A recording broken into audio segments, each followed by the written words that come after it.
ये ग्राउंड के साथ 30 डिग्री का एंगल बना रहा है, राइट। ये क्वेश्चन में गिवन है। क्या हमें कुछ और भी पता है? हमें ये पता है कि जो ट्री का फुट है, फुट ऑफ द ट्री, और ट्री का जो टॉप है, जो ग्राउंड को टच हो रहा है, इसके बीच का डिस्टेंस आपको गिवन है क्वेश्चन में। कितना दिया हुआ है? 8 मीटर। फाइंड क्या करना है? हाइट ऑफ द ट्री, ठीक है। तो इस जो एक राइट एंगल ट्रायंगल यहाँ पे इस वक्त फॉर्म हो रहा है, इसको नाम दे देते हैं कुछ, ट्रायंगल ABC, ठीक है। तो ट्री की जो हाइट होगी, जो हमें निकालनी है, हाइट ऑफ द ट्री, वो होगी क्या? बताइए। हाइट ऑफ द ट्री कौन सी साइड्स को जोड़कर मिलेगी? AB और AC। Yes, exactly. AB और AC को ऐड करके टोटल ट्री की हाइट आ जाएगी। यानी हमें AB और AC दोनों फाइंड करने हैं, AB प्लस AC। तो सबसे पहले हमारे पास देखिए ये थीटा है, जिस लाइन पर थीटा बनता है दैट इज बेस। तो ये लाइन बेस हो गई हमारी, ये परपेंडिकुलर हुआ और ये हाइपोटेन्यूज हुआ। तो हमें बेस पता है, हमें परपेंडिकुलर या हाइपोटेन्यूज में से एक चीज निकालनी है। बताओ कौन सा आप यहाँ पर जैसे सपोज हमें पहले परपेंडिकुलर निकालना है, तो B और P का कौन सा ट्रिग्नोमेट्रिक रेशियो आप निकालेंगे? tan theta. tan थीटा क्या होता था? परपेंडिकुलर अपॉन बेस, याद है ना PVT अपॉन HHB वाले फॉर्मूले से। तो परपेंडिकुलर अपॉन बेस, परपेंडिकुलर का नाम क्या है? AB और बेस का नाम क्या है? BC। और थीटा कितना दिया हुआ है क्वेश्चन में? 30। tan 30 degree is equal to AB upon BC। BC की वैल्यू हमें पता है कितनी है? 8 मीटर, ठीक है। क्या हमें tan 30 की वैल्यू पता है? यस, हमें पता है tan 30 is how much? Very good, 1 upon root 3। तो यहाँ पे पुट करेंगे 1/√3 AB अपॉन 8। क्रॉस मल्टीप्लाई कीजिए और यहाँ से आपको AB की वैल्यू मिलेगी। AB की वैल्यू आपको मिलेगी देखो AB की मल्टीप्लाई √3 से हो जाएगी और 8 की मल्टीप्लाई 1 से होगी। सो AB will be 8 upon √3। 8 upon √3। इसका रैशनलाइजेशन कर दो। डिनोमिनेटर का रैशनलाइजेशन कैसे होता है? जो डिनोमिनेटर में इरेशनल नंबर दे रखा है, उसी की मल्टीप्लाई ऊपर नीचे कर देते हैं। अगर यहाँ पे एक एक्सप्रेशन होता है, यहाँ पे अभी सिंगल टर्म है, अगर यहाँ एक एक्सप्रेशन होता है तो हम साइन चेंज करके मल्टीप्लाई ऊपर नीचे करते हैं। समझ में आया है ना? अगर प्लस माइनस का पूरा एक्सप्रेशन होता है तो उसका साइन चेंज करके ऊपर नीचे मल्टीप्लाई करते हैं। अगर सिंगल टर्म होगी तो उसी टर्म के ऊपर नीचे मल्टीप्लाई कर देते हैं। तो हम √3 की यहाँ पे इसे रैशनलाइज करने के लिए 8/√3 की मल्टीप्लाई करेंगे। नीचे डिनोमिनेटर जो है हमारा √3 अपॉन √3 से। उससे क्या फायदा होगा कि जो √3 और √3 हैं दोनों 3 बन जाएंगे, यानी रैशनल नंबर बन जाएंगे और ऊपर हमें मिल जाएगा 8√3 मीटर। ये आ गई AB की वैल्यू, सही है। AB मिल गया आपको, ठीक है। अब हम निकालेंगे क्या? AC फाइंड करेंगे। AC, तो AC फाइंड करने के लिए मुझे बताओ, आपके पास अब PV आ चुका है, आपके पास BV है और HV है। आप कौन सा ट्रिग्नोमेट्रिक रेशियो यूज करना चाहेंगे? cos B upon H। तो चलिए AC हमें पता है कि cos थीटा जो होता है वो क्या होता है? B upon H। B कितना है? B क्या है? कौन सी साइड है? BC। और H कौन सी साइड है? AC। BC की वैल्यू हमें पता है क्या? 8। AC की वैल्यू हमें पता है क्या? नहीं है, निकालनी है। थीटा हमें मालूम है, थीटा कितना है? 30 डिग्री, ठीक है। cos 30 is equal to 8 upon AC। क्या हमें cos 30 की वैल्यू मालूम है? यस, कितनी होती है बताइए? अभी वो करेंगे, पहले यहाँ तक सॉल्व कीजिए। यस, यहाँ तक का पार्ट सॉल्व करो नोटबुक में, जल्दी से नोट कीजिए।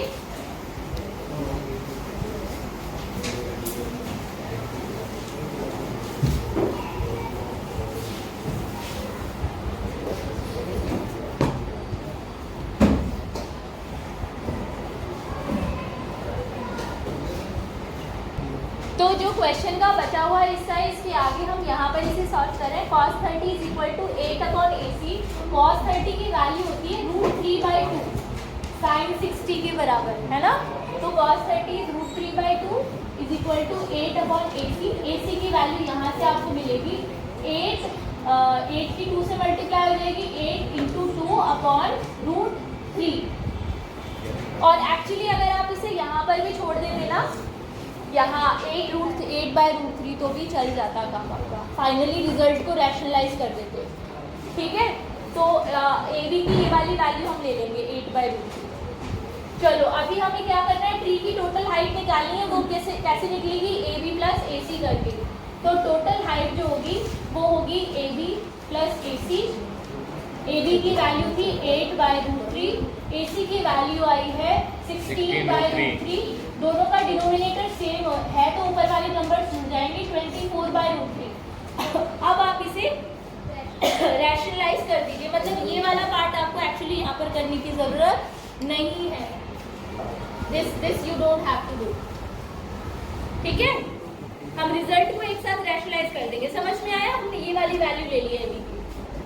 सो अब इसको रैशनलाइज कर दीजिए। तरीका मैंने अभी आपको बताया 24/√3, इसकी मल्टीप्लाई √3/√3 और इससे आपको रिजल्ट मिल गया 24√3/3। 3 से 24 डिवाइड होगा तो फाइनल आंसर आपको मिलेगा 8√3 मीटर। ये ट्री की टोटल हाइट है। अगर यहाँ पे आप प्रॉपर आंसर निकालना चाहते हो तो √3 की अप्रॉक्सीमेट वैल्यू 1.73 वो आप मल्टीप्लाई कर सकते हो 8 के साथ। अप्रॉक्सीमेट न्यूमेरिकल आंसर आपको मिल जाएगा रैशनल फॉर्म में, ठीक है। ओके, नोट कीजिए प्लीज। ओके, तो क्लास आपने क्वेश्चन नंबर 3 आपने रीड कर लिया होगा। क्वेश्चन नंबर 3 में कॉन्ट्रैक्टर हैं जिनको पार्क में स्लाइड्स बनाने का कॉन्ट्रैक्ट मिला है, मतलब पार्क बनाने का कॉन्ट्रैक्ट मिला है। सो उनको डिज़ाइन करनी है आर्किटेक्चर की हेल्प से। उन्हें वो स्लाइड्स डिज़ाइन करनी है। उन्होंने 2 स्लाइड्स सोची हैं छोटे बच्चों के लिए, जो 5 ईयर्स से छोटे बच्चे हैं, 5 साल से छोटे बच्चे हैं, उनके लिए उन्होंने स्लाइड जो बनाई है वो बनाई है 1.5 मीटर ऊंची, 1.5 मीटर जिसकी हाइट हो। यहाँ से जो चढ़ने वाला पोर्शन होता है, सीधा वाला जो पोर्शन होता है, ये 1.5 मीटर की, ठीक है। और इसका जो एंगल है वो भी उन्होंने कम रखा है, क्योंकि बच्चे छोटे होते हैं तो उनके हिसाब से एंगल उन्होंने 30 डिग्री रखा है, ताकि एकदम बहुत ज़्यादा गहरी ऊंचाई से वो ना गिरे, डर ना लगे। तो थीटा उन्होंने रखा है इसका 30 डिग्री, ठीक है। इस वाली स्लाइड का, ये कौन सी वाली स्लाइड है, जो 5 साल से छोटे बच्चों के लिए, स्लाइड फॉर चिल्ड्रन बिलो 5, ठीक है। इसको एक्चुअली मुझे थोड़ा सा ऊपर बनाना चाहिए डायग्राम। तो एक स्लाइड तो बनाई है ये उन्होंने छोटे बच्चों के लिए, 5 साल से छोटे बच्चों के लिए, 1.5 मीटर जिसकी हाइट है एंड 30 डिग्री का इंक्लिनेशन एंगल है, ओके। नाउ दूसरी स्लाइड उन्होंने बड़े बच्चों के लिए बनाई है। तो ऑब्वियसली बड़े बच्चे हैं तो उनके लिए थोड़ा सा इसकी हाइट को भी बढ़ाया जाएगा स्लाइड की, और एंगल को भी थोड़ा सा स्टीप रखा है। स्टीप का मतलब ऊंचा, ऐसे, ठीक है। तो एंगल बढ़ा दिया, एंगल कर दिया 60 डिग्री, 60 डिग्री एंगल और 3 मीटर हाइट, किनके लिए, जो 5 ईयर्स से बड़े बच्चे। क्वेश्चन में पूछा है कि अगर वो ऐसी स्लाइड बनाना चाहती हैं, तो ऐसी स्लाइड्स बनाना चाहती हैं तो स्लाइड की लेंथ कितनी होगी, जो जिसमें बच्चे फिसल के नीचे स्लाइड करते हुए आएंगे खेलते वक्त, वो स्लाइड कितनी लंबी बनानी है उन्हें। आ गया समझ में, क्लियर है। तो इस स्लाइड की लेंथ पूछिए। अब इनको नाम दे देते हैं हम ABC ट्राइंगल को और PQ R, ठीक है। तो आपसे AC पूछा है तो, और इसमें आपसे क्या पूछा है, PR की लेंथ पूछिए। इजी है ना क्वेश्चन, देखने में लग रहा होगा टफ है, बहुत इजी है। देखो आपको क्या मालूम है, आपको परपेंडिकुलर मालूम है, H निकालना है। कौन सा ट्रिग्नोमेट्रिक रेशियो यूज करेंगे, जल्दी बताओ, साइन। तो यहाँ पर इस वाले ट्राइंगल में साइन थीटा P/H के इक्वल होता है। Perpendicular is AB, hypotenuse is, value रखो। AB की वैल्यू कितनी हमें मालूम है क्या, 1.5। AC हमें नहीं पता।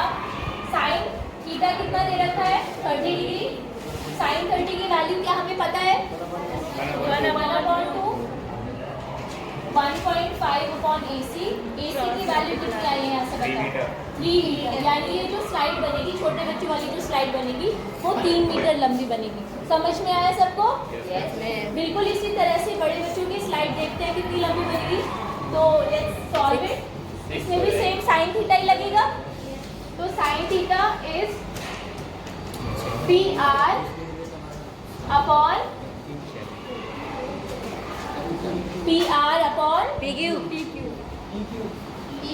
PQ sine 60 degree. PR की वैल्यू आपको फाइंड करनी है। PQ पता है। एक मिनट, यहाँ पे PQ अपॉन PR होना चाहिए ना? Yes ma'am. ध्यान कहाँ है तुम लोगों का? PQ upon PR। ठीक है, PQ कितना है? 3। PR कितना है? निकालना है। साइन 60 कितना है? √3/2 3 अपॉन PR। बताओ PR की वैल्यू कितनी आएगी यहाँ से? जल्दी बताओ। 6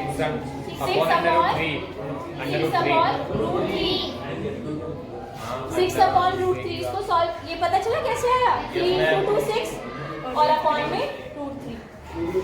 ठीक है, तो यहाँ से PR की वैल्यू निकाल लीजिए रैशनलाइज करके। √3/√3 से मल्टीप्लाई कर देंगे तो आपको मिलेगा 6 √3 अपॉन 3। 3 से 6 कैंसिल हो जाएगा 2 पर। आंसर आ गया 2 √3 मीटर। नोट कीजिए। हाँ जी, ये कैसे आया? ठीक है, ओके। हाँ जी,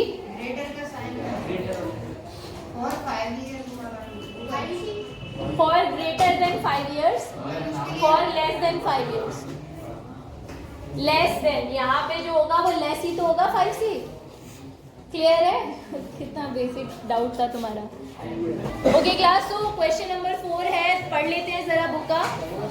the angle of elevation of the top of a tower, the angle of elevation of the top of a tower from a point on the ground which is 30 metre away from the foot of the tower is 30 degree. Question एक बार फिर से पढ़ती हूँ, थोड़ा slow speed में, ध्यान से सुनना। The angle of elevation of the top of a tower from a point on the ground. एक टावर है जिसको एक ग्राउंड पर एक पॉइंट है, वहां से देख रहे हैं, तो एंगल ऑफ एलिवेशन बन रहा है कितने डिग्री का? 30 डिग्री का। 30 डिग्री का ही बन रहा है, ठीक है। और वो जो पॉइंट है वो टावर के फुट से कितना दूर है? क्वेश्चन में देखो, 30 मीटर लिखा है। Yes ma'am.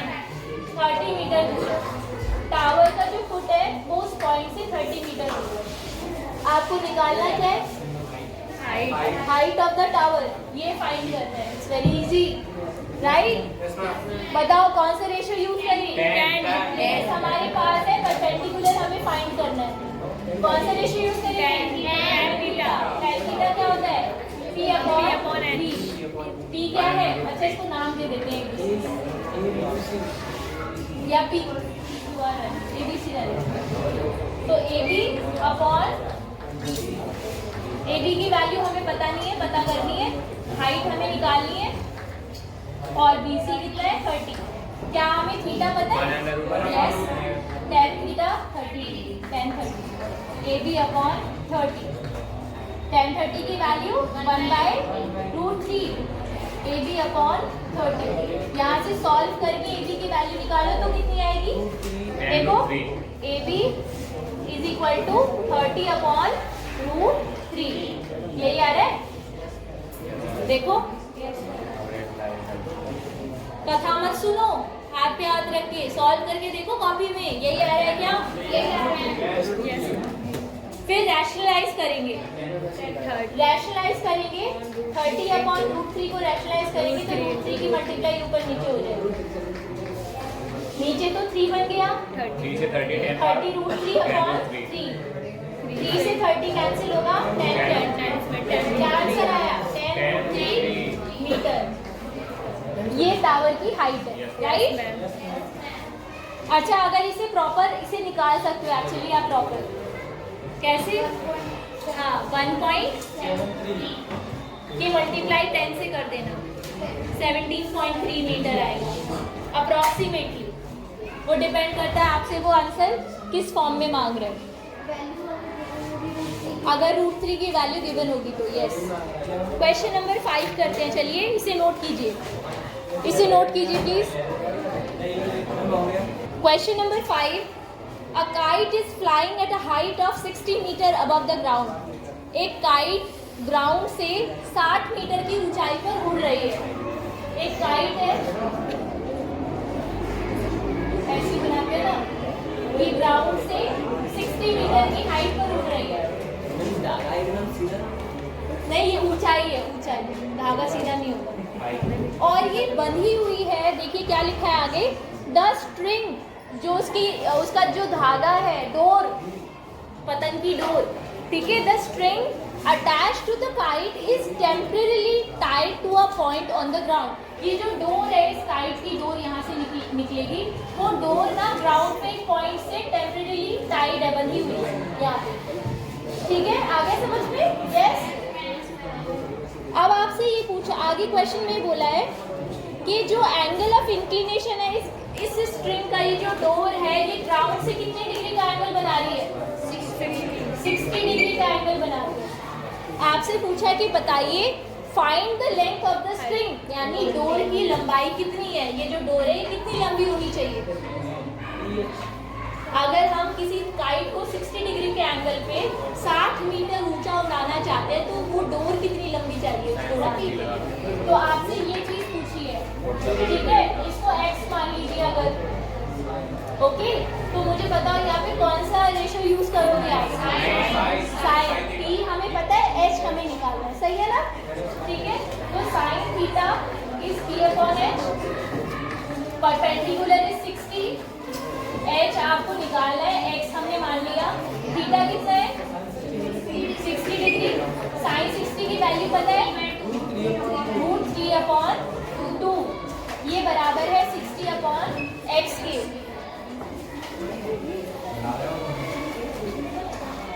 तो x की वैल्यू निकालनी है, यहाँ से क्रॉस मल्टीप्लाई करो, तो x √3x will be equal to 2 × 60, x की वैल्यू हो जाएगी 120/√3। रैशनलाइज कर दो, 120/√3 मल्टीप्लाई √3/√3, कितना आ गया 120√3 यानी 3 से 120 कैंसिल होगा, 40 पर आंसर आ जाएगा 40√3 मीटर। नोट कीजिए।